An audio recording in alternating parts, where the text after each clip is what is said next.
Did Trump just issue an executive order that would be the precursor to him invoking the Insurrection Act and martial law? Some people think so, yes. So let's go through it together calmly. The executive order is called Strengthening and Unleashing America's Law Enforcement to Pursue Criminals and Protect Innocent Citizens. And in Section 4, it calls for using national security assets for law and order.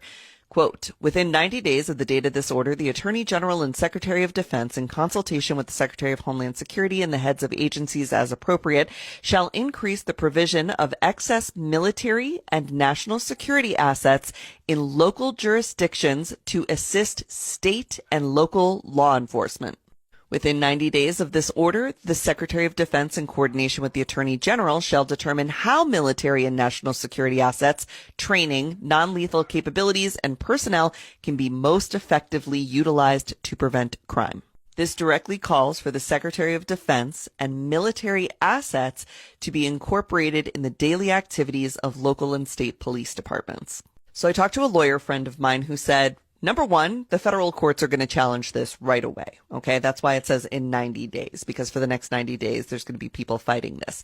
The military turning on civilians is in the Constitution as a no-no. The next thing my lawyer friend said is that for folks in red states, it is likely going to get a little bit worse a little bit more quickly because those states are much more willing to take military assistance. But for folks in blue states, we are not out of the woods. The federal government will hold state and local jurisdictions whose officials willfully and unlawfully direct the obstruction of criminal law, including by directly and unlawfully prohibiting law enforcement officers from carrying out duties necessary for public safety and law enforcement, or unlawfully engage in discrimination or civil rights violations under the guise of diversity, equity, and inclusion initiatives that restrict law enforcement activity or endanger citizens. Basically mumbo jumbo saying that if state or local jurisdictions don't do what the federal government wants them to in the way they want them to, they will prosecute them. Section 2 gives greater indemnification to law enforcement officers and commits federal resources to defending law enforcement officers if they, quote, unjustly incur expenses or liabilities for action taken during the performance of their official duties.